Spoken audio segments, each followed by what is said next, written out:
もし多くの受賞歴を誇るあの芸術家が作品のために殺人を行っていたら。1982年12月14日、韓国ソウル。今回もいいものが撮れたな。玄関をくぐると同時にカメラを片手に嬉しそうに笑ったのはイ・ミョンシク。ボイラー技師として妻や子供を養う傍らアマチュアカメラマンとして活動している男でした。そしてアマチュアとはいえミョンシクはコンテストで11回も入賞経験のある実力者。人生をかけるほどの勢いで日々撮影に取り組んでいたんです。これもどれも傑作だ。自室へ戻ったミョンシクは取りだめたコレクションを前にご満悦。その多くは女性のヌード写真。当時の韓国でヌードをメインにしたカメラマンは珍しく、ミョンシクの作品は斬新だと多くの人に評価されていたんです。ただ彼のコレクションにはそんなヌード写真に混ざって明らかに異質な作品が存在していました。彼が満足げに眺めているそれは女性の遺体の写真だったんです。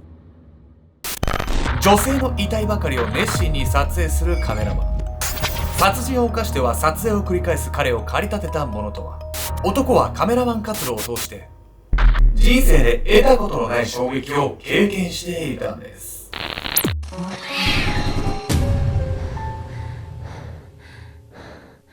おそすけんちゃんです。にゃんにゃんかんです。ワインエキスパートって資格取っても意味あんのかな。どうもワインエキスパート取ってみたいなっていう気持ちと、取っても意味あんのかなって気持ちと、そういうスクールに行ってみたいなって気持ち。でも違う、意味があるかどうかじゃない。あなたが楽しいかどうか、それが大事。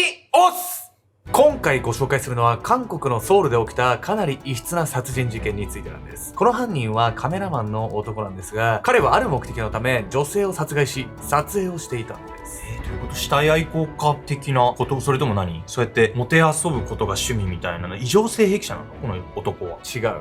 何？今回ですね、異常性癖とはまた違った話なんです。この事件は人気のない山中から見つかったあるもので明るみに出されていくんです。山で遊んでいた子供たちは一体何を見つけてしまうんでしょうか。死へ誘うカメラマン。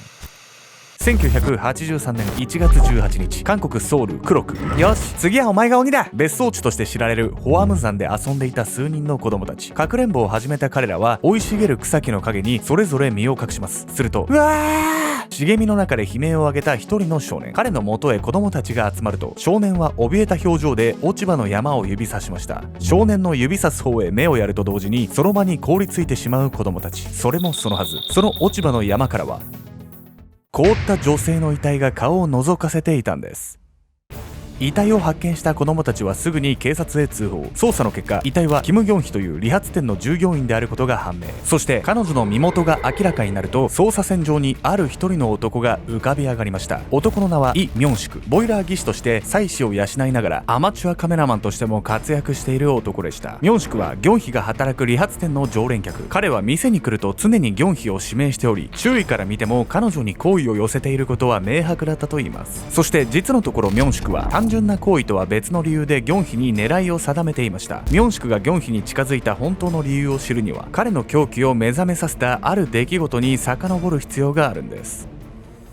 1940年、ミョンシクは韓国南東部キョンサンブクトテグフで生を受けます。6歳で両親を失ったミョンシクの幼少期はとても恵まれているとは言えないもの。ミョンシクは叔父に引き取られることになりますが、その扱いは子供に対するものとは思えないほど苛烈だったんです。家にいさせてやってんだから物乞いでもして飯代ぐらい払え。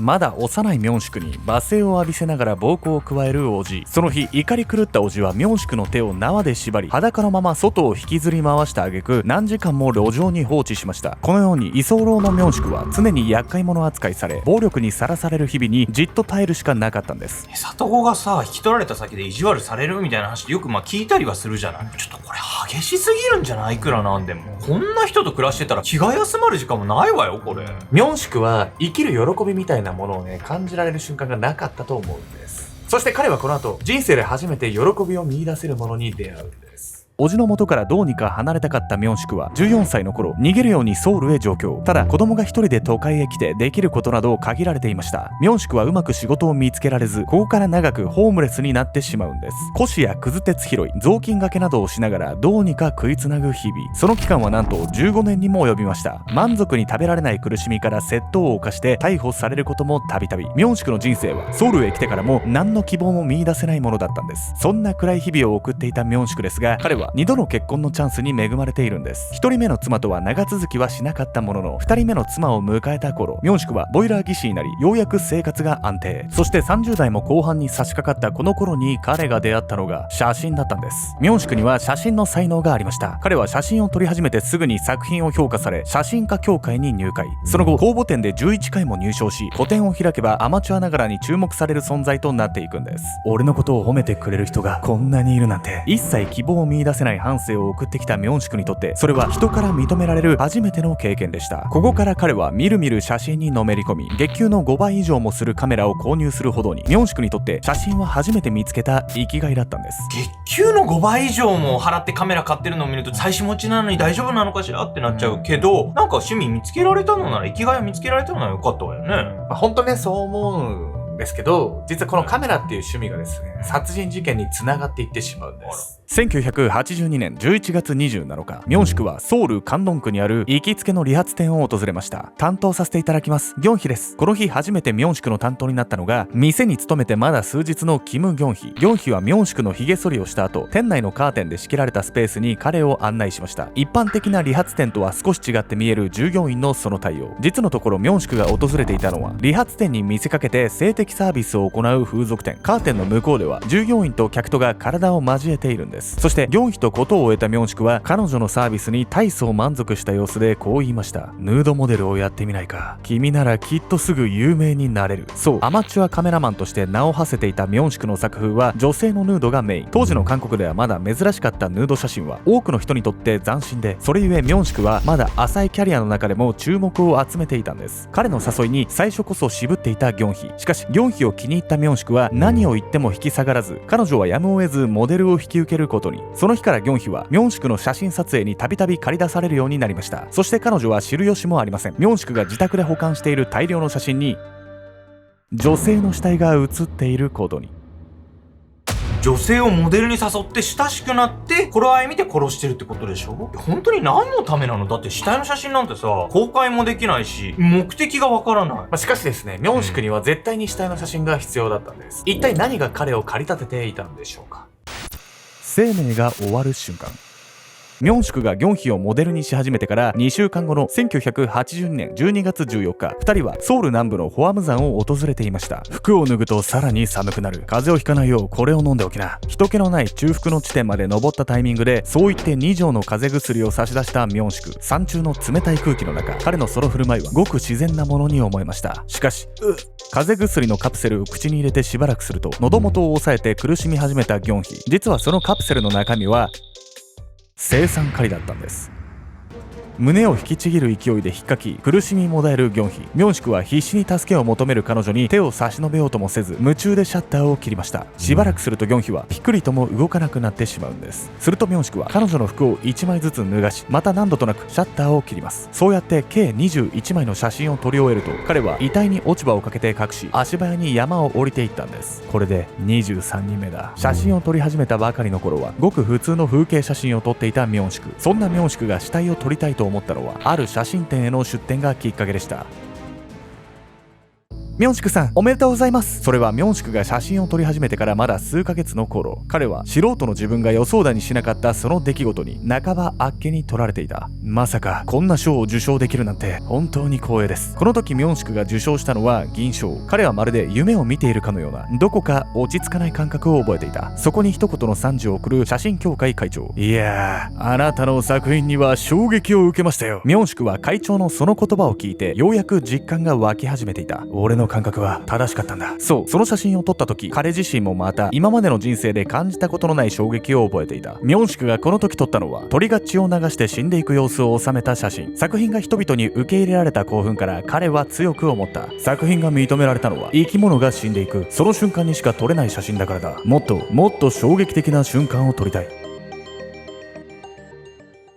鶏が死ぬ瞬間を撮って褒められたからってさ、人間の死ぬ瞬間もう撮ろうなんて思う？そんなの撮ったって誰にも褒められないわよ絶対。冷静に考えればね、わかることではあるんですけどね。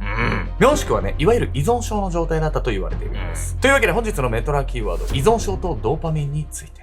人間の脳は何か目標を達成したり褒められたりなど嬉しい経験をした際に快楽物質のドーパミンを分泌します。そして一度ドーパミンが分泌されると脳はその行動で快感を覚えたことを学習し、同じ行動を繰り返したくなるんです。ドーパミンを求めて行動する人間のメカニズムは物事に取り組むやる気を向上させる上で非常に重要。反面ドーパミンはその時の行動によっては依存症の原因にもなる厄介な物質でもあるんです。鳥が死んでいく様子を写真に収め、思っても見ない賞を与えられたことはミョンシクにとって忘れられない快感となりました。ミョンシクはこの成功体験からより刺激的な生き物の死を求めるようになってしまったんです。鳥の写真の受賞経験以来、常に他のカメラマンが撮らないような斬新な被写体を求めるようになったミョンシク。そこで彼が目をつけたのは当時の韓国では珍しかったヌード写真でした。ミョンシクはモデルの女性たちに変態的なポーズを撮らせたり、体内に異物を入れさせたりして、どうにか自分にしか撮れない写真を撮ろうとしていました。しかし女性に何をさせようとも鳥が死んでいくあの写真を撮った時のような衝撃を感じることはできず、ミョンシクの女性への要求はより狂気じみたものへとエスカレートしていくんです。頼むよ、このロープで首を吊ったように見せるだけだからさ。そう言ってモデルの女性に首吊り死体の真似をさせてシャッターを切っていたミョンシク。彼はこの他にも女性に様々な死に方を模倣させて写真を撮りましたが、もはや偽物では満足できなくなったんです。こんな作られた死ではあの消えていく生命力は表現できない。